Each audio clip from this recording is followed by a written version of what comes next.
¿Cómo se escribe en una ciudad saturada de espectaculares, de tráfico y de silencios ruidosos? ¿Se puede todavía caminar y pensar en una ciudad sin rumbo que parece no dejarnos espacio para la contemplación? Este es el episodio número 3 de Maldecidos Servicios Lectores y vamos a empezar ya. De la llegada de la escritura, Elaine Shishoot escribió: Tengo dos hambres, una buena y una mala, o la misma sufrida de modo diferente. Tener hambre de libros era mi alegría y mi tormento. Los vicios son difíciles de erradicar para quienes buscan el camino de la virtud. Este podcast es para ser vicio, Para los maldecidos, para maldecir lectores. para ser vicios lectores. ¿Qué hay? ¿Cómo están? Yo soy Maximiliano Rosete, estoy con Diana. Arismendi. Ella es escritora, es editora, es correctora, lectora sobre todo y la curadora de la selección de libros que tenemos en esta temporada en Maldecidos Servicios Lectores. Hoy vamos a hablar de ensayo. ¿Cómo estás? ¿Qué se siente? Tu tercer episodio ya, rapidito. Todo bien, creo que vamos mejorando mucho. Vamos mejorando, ¿no? Ya no soy... Justo en estos ensayos, y vamos a hablar de ensayo, creo que pues me encanta este tema. El ensayo literario, o sea, creo que es este género súper versátil, ¿sabes? Porque pues puedes como recorrer cosas súper íntimas, pero académicas, pero filosóficas, pero cotidianas. Creo que escribir ensayo es un poco como recorrer una calle, volver a recorrer una calle, pero sin esas prisas, ¿sabes? Como que ahora tienes este tiempo de volver a detenerte en los olores, en los sonidos y pues en ver preguntas. Pero yo quería preguntarte, digo, se habla mucho de ensayo. Yo me acabo de dar cuenta que es de los géneros que más me gustan sin saber que estaba leyendo ensayo, pero, pero quería preguntarte, ¿por qué dicen que Miguel de Montaigne es el papá del ensayo? Miguel de Montaigne, nunca lo había escuchado traducir. Bienvenido. Ok. Pues fíjate que, o sea, creo que es muy interesante, ¿no? Como esta pregunta de el padre del ensayo. Y creo que justo porque Montaigne escribía como en esta forma de pensar en voz alta. Y sobre todo y sobre nada, ¿sabes? Un poco. En cuestión de que sus ensayos tienen como este toque de cosas súper íntimas y súper personales, pero también las lleva a este otro grado de reflexión en el que justo como que abre todos estos espacios en el que el ensayo, o sea, no me extraña como que de repente no nos demos cuenta que estamos leyendo ensayo porque puede ser muy diverso. Claro. Y en Montaigne, ¿sabes? O sea, están como estos ensayos sobre la amistad, sobre la vanidad, sobre tal experiencia que tuvo un día random que se sentía enojado. Entonces creo que está como mucho esta variedad de poder hacer ensayo y creo que justo por eso hay que volver a retribuirle como ese título del padre del ensayo. Y creo que justo también pienso mucho como en sus ensayos y en su escritura como un recorrido por esas calles en las que te puedes encontrar muchísimas experiencias. Y creo que a raíz de eso también habíamos estado platicando un poquito de la figura que recorre las calles como con esta contemplación que es el flaner. O sea, no. Por ahí tenemos un textito en la página de Milian Editores que publicamos, pero dale. Sí, o sea, justo, ¿no? Como que el flaner es esta persona que tiene tiempo para recorrer las calles y observar cosas, pero me parece como útil, ¿no? Comparar esto con el proceso de hacer ensayo, porque justo, ¿no? O sea, realmente a veces no tenemos el tiempo de Claro. ver todas esas cosas en un recorrido porque vamos con prisa, pero al momento de escribirlas, volvemos a hacer el recorrido. Y me encanta, creo que por eso la figura del flaner. Sí, yo a veces cuando platicamos así de libros o de cosas que vamos a hacer, me doy cuenta que me hace falta como la tablita, pero traigo un libro que no estoy seguro del todo que se relacione con el flaneur. Se llama El hombre que duerme, de George Perec. Es un libro que publicó Impedimenta, que también es de los libros que me tuve que comprar en digital porque es brutalmente caro traerlo. O sea, es una locura traerlo, pero lo pueden comprar en digital.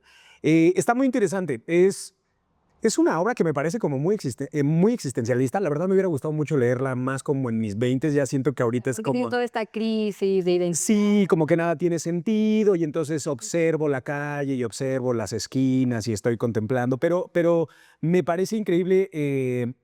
Sí hay algo, a ver, o sea, no quiero decir que el libro no me gustó, ni mucho menos, no para nada, pero sí me parece que es una obra que explora justo eso, el tema de la contemplación.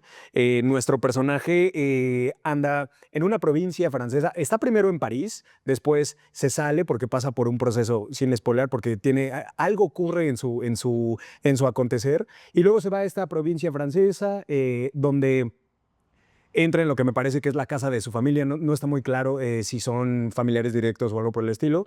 Pero vaya, es de estos libros que si uno quiere hacerse ahí el cuchillito en la muñeca, es un libro excelente, es muy bello, ya sabes cómo son los franceses, pero justo eso, ¿no? O sea, en varias partes nuestro personaje sale a contemplar la lluvia, sale a contemplar las calles de esta provincia y me parece que es esto que decías al principio, ¿no? Es el pensamiento en voz alta por completo y caminar sin objetivo ni voluntad de intervenir, simplemente caminar por caminar. Es difícil, ¿te has fijado lo difícil que es encontrarte en la calle a alguien que no traiga audífonos o alguien que no traiga el teléfono en la mano? La verdad es que es, inclusive cuando tienes acceso a poder caminar, como que la desconexión por completo de Descomplicado. el estar en el presente. Y bueno, este libro lo hace muy bien, George Perec, El hombre que duerme. A mí me gustó muchísimo. Y ¿qué te parece? Yo creo que sí tiene un poco ese toque del planer, ¿sabes? O sea, sobre todo en estos recorridos que dices. Y, o sea, pienso un poco también como que en esta atmósfera un poco depresiva, ¿no? De la crisis existencial, pues está como el sueño, ¿no? O sea, como este ambiente cansado, que también a lo mejor se ve un poco en la narración. Claro, totalmente. En la crisis, ¿no? Y fíjate que también en el concepto del flaner como que hubo esta etapa en la que los surrealistas pensaron en el ejercicio de la flanería, de recorrer las calles, como algo que también pudiera como proyectarse en los sueños, ¿no? O sea, como que ese recorrido en el sueño tuviera como esa forma ya de manifestarse con tiempo y calma y pues nada mejor que estar durmiendo. Y siento que lo conecto un poco también por ahí, entonces me parece que sí, tiene un toque y claro, también es francés, creo que hay esta conexión. Un poco en el caminar sin rumbo, también pienso yo en el viajar sin rumbo, en otra recomendación que ya por ahí habíamos hablado un poquito de este libro, que es Ya nadie escribe cartas, de Yang Eun-jin. Y en esta obra el protagonista recorre un poco también la calle, pero más con este tono de viaje, porque sí se va moviendo entre varios lugares. Pero creo que justo en el flaner también como que se cuela este concepto del no lugar. Ok. Por ahí ya te he platicado. Lo hemos comentado por acá, pero dale, dale. Sí, y el no lugar, bueno, el antropólogo Marc Aurèle como que definió ahí el término, pero ya de ahí ha adquirido como muchas variantes. Y pues justo, o sea, es subjetivo, porque lo que para mí puede ser un no lugar, para ti puede no ser un no Claro. lugar. Pero la idea es que son como estos lugares que recorremos y no tenemos como una identidad al hacerlo. Como que somos anónimos en parte porque hay muchas otras personas y tampoco nos detenemos como a interactuar con esas personas en el camino. Justo como por ejemplo las calles, los vagones de metro, las estaciones de tren, los centros comerciales también en cierto punto. ¿Un cuando aeropuerto? llegamos como, ¿Un aeropuerto podría un ser? aeropuerto, claro. Y estos son como justo no lugares porque tienen, o sea, también esta cualidad de que los identificas en cualquier parte del mundo. Claro. Pero ya de ahí creo que también algo interesante del no lugar en esta subjetividad es que hay espacios que pueden sentirse como casa, pero para otras personas ser no lugares. Y justo huyes un poco de eso. Y me encanta que en este libro como que justo el protagonista, aunque está transitando no lugares, lo hace como de una manera para evadir llegar al lugar en el que sí es un hogar, que es su casa. Y eso me parece como muy interesante, pero también otra cosa que creo que desafía un poco el término es que se entiende que la actividad del flaner o de transitar el no lugar siempre se hace en soledad. En este libro, realmente él sí tiene como estas interacciones con personas de que pues encuentros fugaces, o sea, de que platica y tiene estas conversaciones súper profundas con personas que nunca más vuelve a ver, pero a las que después les escribe cartas. Y ahí tiene un poco la magia del libro.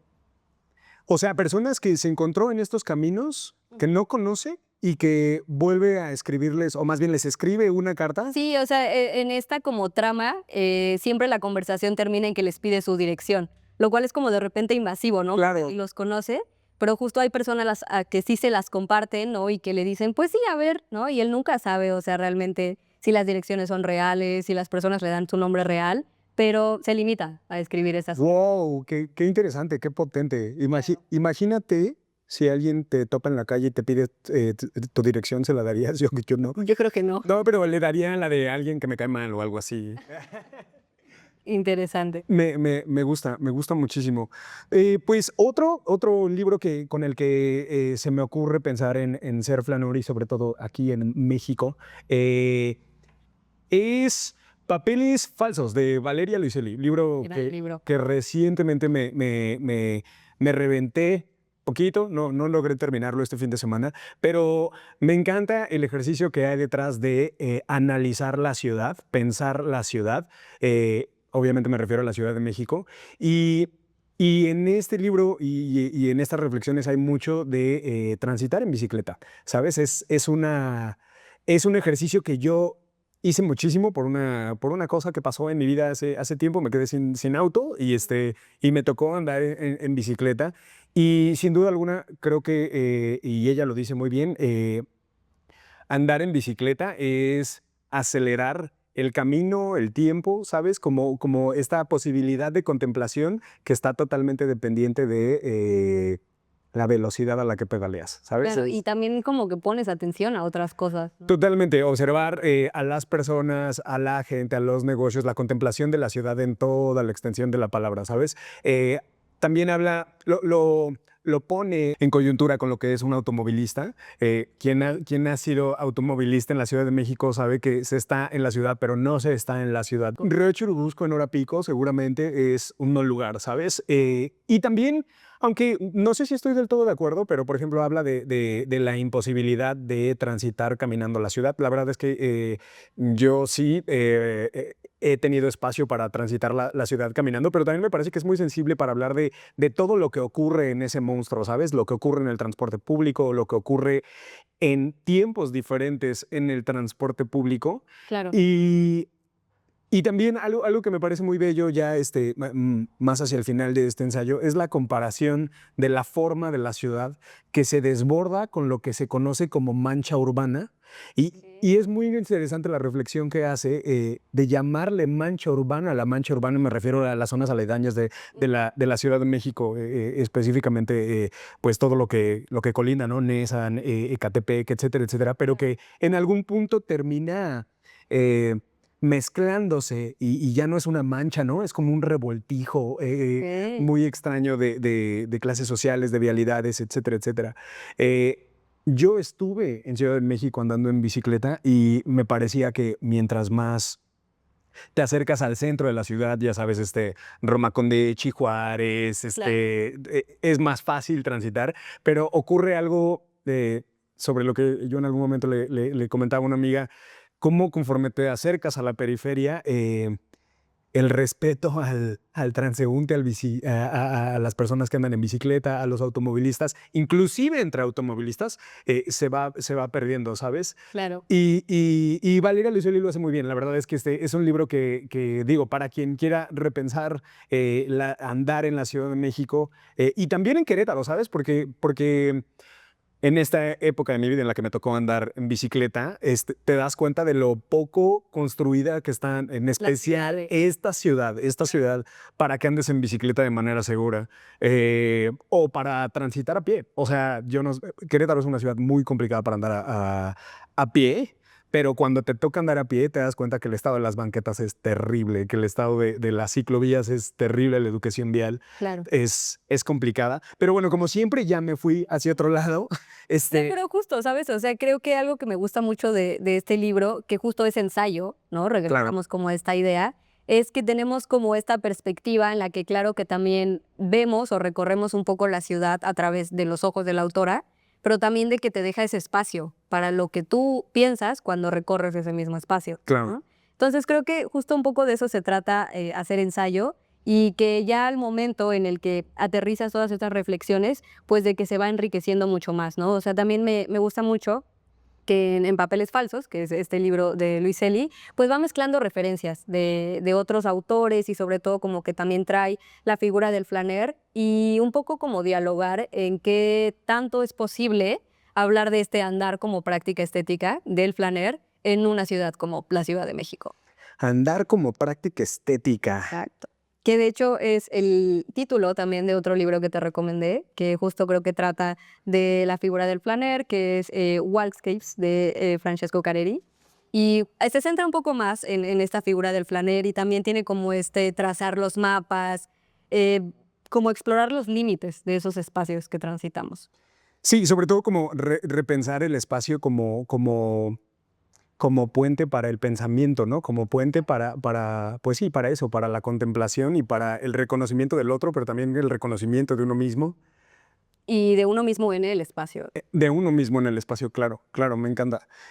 Yo sé que la encomienda fue que leyera un poquito más de ese, pero no lo logré. Si quieres compartir algo más respecto a ese libro. Justo en esto que me comentabas de la Ciudad de México, yo no soy de la Ciudad de México, pero me gusta mucho, ¿no? También como leer acerca de estos recorridos de las personas que son de ahí y también de personas que somos de otros lados, ¿no? Y que luego traemos estas ideas como un poco idealizadas y pues no realmente. Sí. Y pienso, No, dale, dale. pienso mucho en este libro que se llama Arquitectura del Fracaso, de Ok. Georgina Sebeit, Sí, también lo que me conozco. parece magnífico, también es ensayo.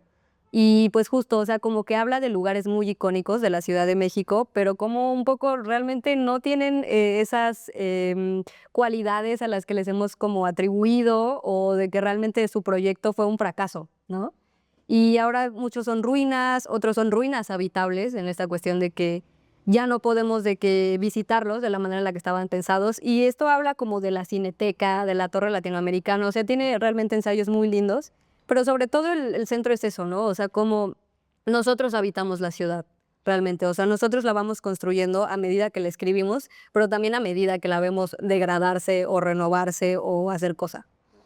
¡Wow! Qué mal que no me dio tiempo de leer ese libro, porque seguro hay como, hay, tengo una amiga que tiene un departamento cerca de un teatro que no recuerdo, que ahorita en una cucharada de Google les digo cuál es, pero justamente por ahí en la colonia San Rafael hay un teatro que está abandonado. Y es muy interesante la relación que construye la gente con este teatro, sobre todo porque en la colonia San Rafael, digo, hay una parte que es muy bonita donde tiene estos departamentos Art Deco que ahora son Airbnbs y cosas por el estilo, pero todavía hay algunos edificios que son habitados por gente que es de ahí, y la relación que hay con este teatro no es un teatro, es el cine ópera de la Ciudad de México, en la colonia San Rafael, está ahí en la colonia Cuauhtémoc. Este cine ópera se inauguró en 1949, y particularmente la vista que hay de estos departamentos hacia el cine de ópera es muy bonita porque aunque está abandonado y está en total deterioro, es una postal muy bella de lo que es caminar la ciudad. La verdad es que la gente que vive ahí en la colonia San Rafael es muy privilegiada. La verdad es que imagínate que te puedes mover en transporte público sin necesidad de carro, etcétera, etcétera. Pero la relación que hay con ese cine que tiene tantísimo tiempo en este lugar, creo que se presta mucho, y seguro está en el libro Claro, Arquitectura del Fracaso. Sí, qué mal, deberíamos traerlo para la siguiente vez. Ojalá, sí. Ojalá. Y algo que me gusta mucho es que, o sea, habla de estos espacios en las que muchas como de estas construcciones, ¿no? En el futuro o que se pensaron en ese momento a futuro, están llenas de cristal, ¿no? Claro. Pero en ese cristal de que se reflejan cosas muy distintas, o sea, como dices tú, a veces estas colonias muy bien, muy limpias, muy ordenadas, pero también estas otras ruinas Claro. de lo que no fue. Y creo que justo eso me recuerda un poco como a el ensayo, en este sentido en el que pues siempre hay una subjetividad distinta, que es la que se refleja en eso que construye la ciudad. Claro, sí, porque inevitablemente, digo, creo que las personas que leemos para eso leemos, ¿no? Para poder espejearnos con el texto, Claro. y ahí es como una copia dentro de otra copia, ¿no? Es muy, muy lindo. Ese libro deberíamos traerlo para las siguientes, a ver si se puede. Sí, esperemos que sí. Pues bueno, en este tercer episodio creo que hablamos de cosas que a lo mejor no tienen una relación muy directa, pero realmente sí, como la figura del flaner, como el ensayo literario, como recorrer las calles y pues justo preguntarnos en qué escribiría esa subjetividad nuestra al transitar el espacio y por qué probablemente eso sería un ensayo.